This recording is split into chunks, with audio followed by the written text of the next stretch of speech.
Update. Hired a private investigator to watch my fiancé on her girl's trip, and now I'm torn. Original post. Hey everyone, long-time lurker, first-time poster here. I never thought I'd be the one to spill my story in a confession sub, but here we are. To cut a long story short, my fiancé and I have been together for 5 years, and every year, she goes on this girls-only trip with her close friends. Something in my gut had been bothering me about these trips. Maybe it was the slight changes in her behavior afterward, or the cryptic conversations that overhear. But instead of directly confronting her, I did something I'm deeply ashamed of. I hired a private investigator to watch her during her recent trip. I got back the results a few days ago, and as much as I regret violating her privacy, my suspicions were not unfounded. The PI presented evidence of her being unfaithful, and it shattered my heart. Now I'm caught in this storm of emotions. On one hand, I deeply regret snooping and not trusting her enough to talk about it. On the other, the betrayal from her side feels even more significant. I love her, but I can't see a future together anymore. How do I even approach this situation? Do I confess my snooping, or just end things without revealing the reason? Any advice is welcome. Now for the top advice before reading the update. Just tell her you know, you don't have to give details. She's not going to tell all her details. Be glad you didn't marry her. Yeah, this is the move. You validated it for yourself. Spare your mentals and the drama. You know, and now it can be over. Maybe as a bonus, send her the proof your friend captured in a month or so, just so she feels horrible for being unfaithful and give you the last word. Sorry, man. Ruin her friendships by sharing any pics and say it was one of her friends that ratted her out. But don't tell her which one. Move on, dude. When she asks why, say I know you're cheating on me and leave it at that. Don't tell her anything else. Her punishment is never knowing how you know. When you completely stump her and she has no idea how you know, she'll start yelling at you, accusing you of all kinds of stuff, telling you suck in bed and she needed more, that you have a small junk whatever, anything to get you to scream back. Don't lose your cool. Keep it together and just leave. Then ghost her. You're done here. This is perfect. Don't give her any of your energy. I know you've been unfaithful, and I'm leaving for my own sake.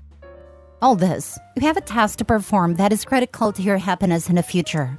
You will absolutely have emotions. Just know going in that you must remain rational and safe while completing this very important task.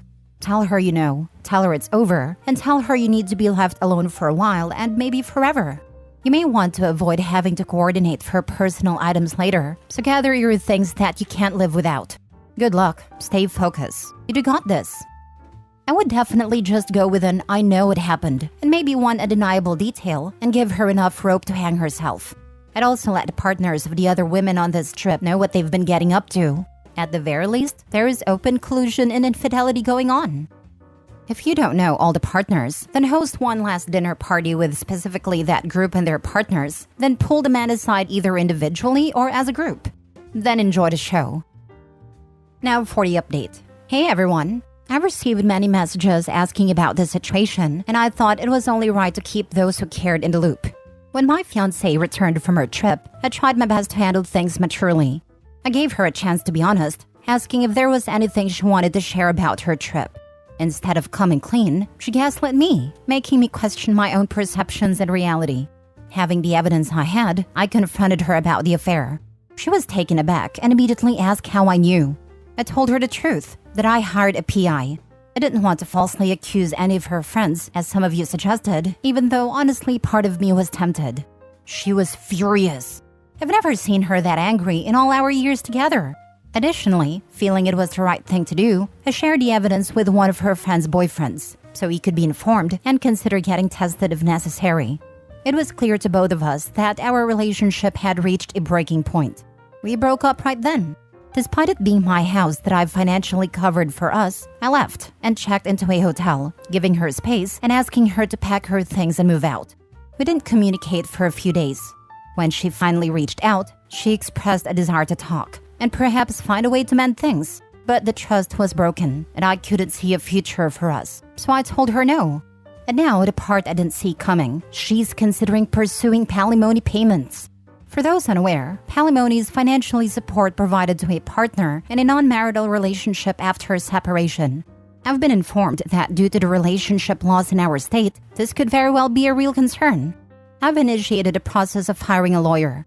During our relationship, I got the majority of the financial responsibilities, including the mortgage. We had an unspoken understanding. My money's our money, her money's her money, due to our significant income differential. I never thought that my generosity would come back to haunt me. There it is, the updates many of you ask for. I wish I had a happier conclusion to this chapter, but life has its twists and turns. It seems she might have the upper hand in this final act, but I'm hoping for a fair resolution. Thank you for the support and advice. It has really meant a lot. I hope that the palimony does not materialize.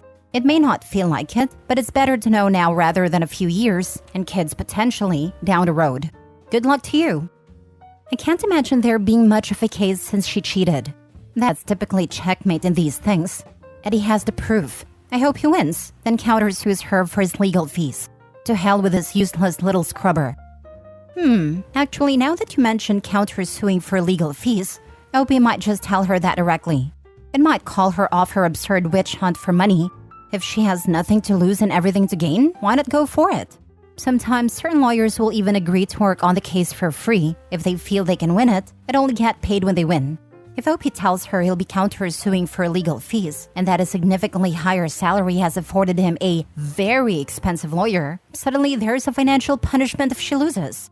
It might get her to drop the whole thing before it even starts. Good luck, Opie, and as far as her guilt goes, don't let yourself feel it. You don't deserve to feel guilty at all. I may catch some crap for this, but I've always said the ends justify the means when it comes to cheating and relationships. I too have found myself doing unethical things in order to confirm infidelity. I would have felt a little bad if she had come up clean, but sure enough, she came up dirtier than that pair of undies in high school gym class that sat all year in that one locker no one used. I was completely justified in my actions. If I hadn't taken matters into my own hands, right now I'd be married to a no-good rotten cheater. I don't care what anyone says. Anything is better than being innocently tricked into that situation. I agree. The normal rules go out the window if your gut feel turns out to be right. Then you should feel no shame, and you should thank your lucky stars that you found out in time. Not a lawyer, but I thought alimony was pretty much void if one partner isn't faithful, so it seems like this should be even more clear-cut for palimony. Hope that's the way it works out for you. Not true. I live in a no-fault state. I know someone paying huge alimony to his cheating ex-wife who left him for another guy. But she's not his wife, and she is working, not a stay-at-home wife. His house, so he is paying the mortgage for his property. It doesn't imply him to agree to support her, but he should absolutely follow his lawyer's advice and stop talking to her. Frankly, I would ask the lawyer if exposing her cheating will not hurt his case. I would blast her and her friends online. She might be encouraged to get palimony by people around her who think she is the victim. When her cheating becomes public knowledge, they will stop encouraging her, and she will look like POS in their eyes going for the money of the guy she wronged.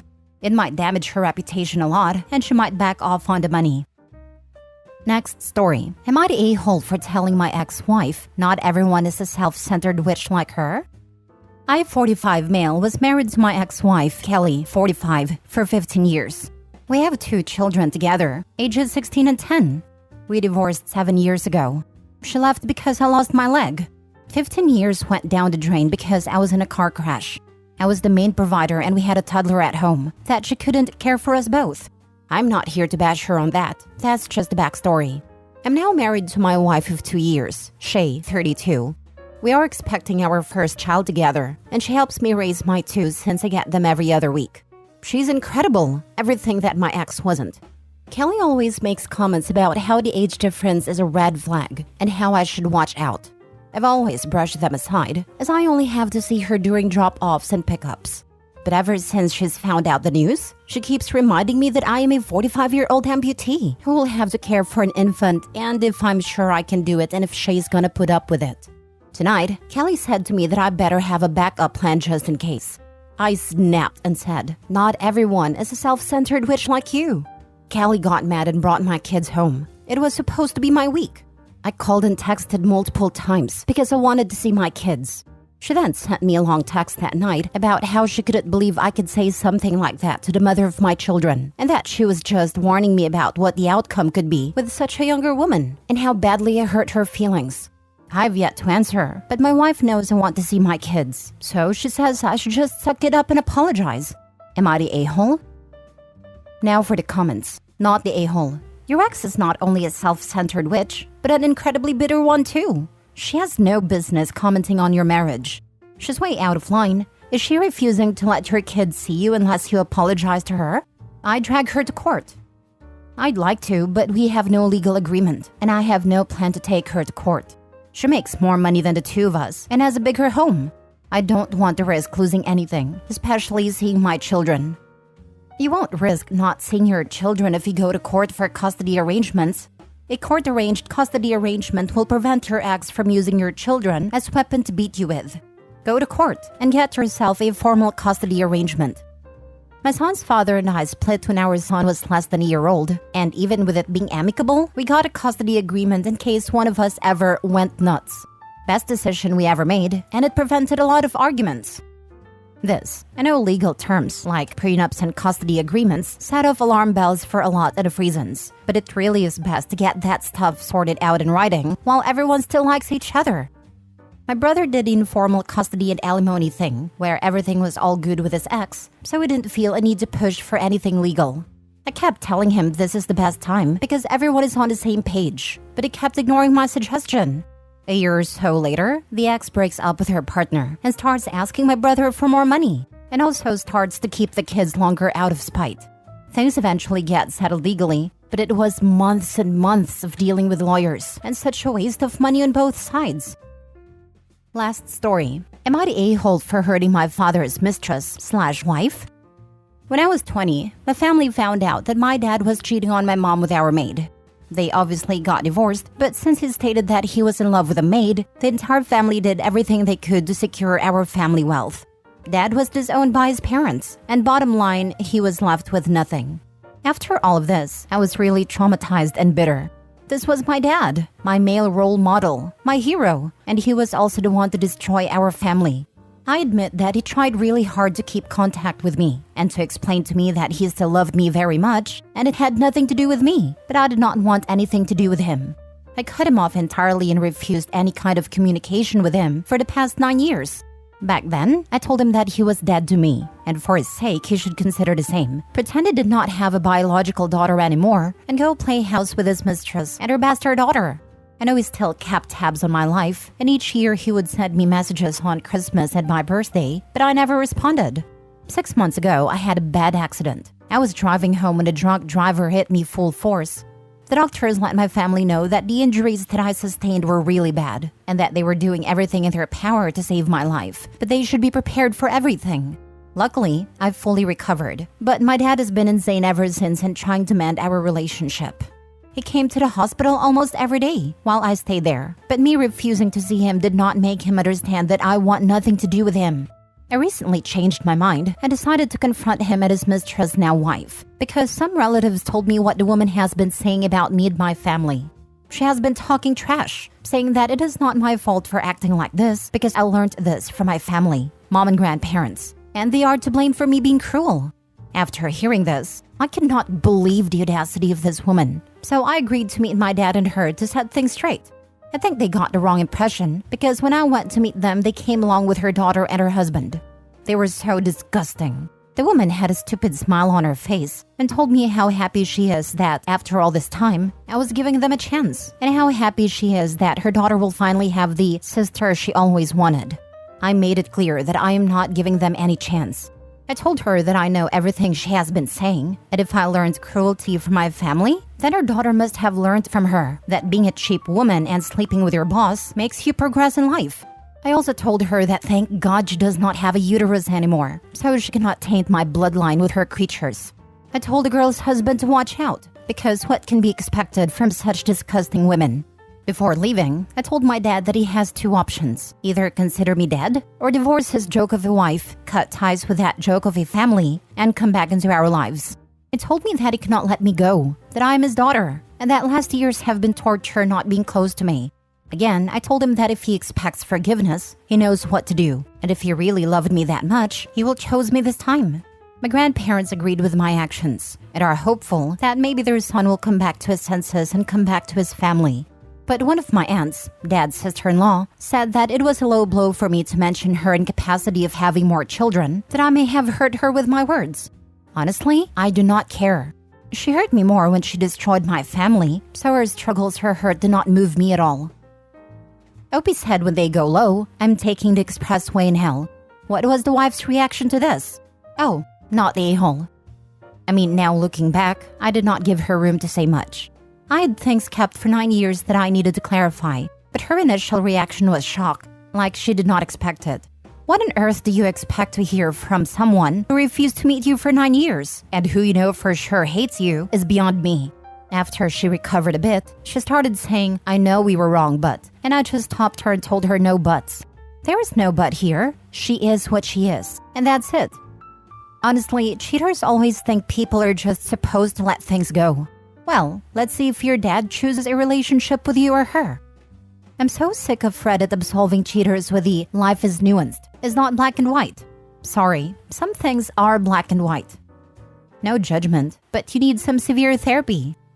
She said in a comment that she's in therapy.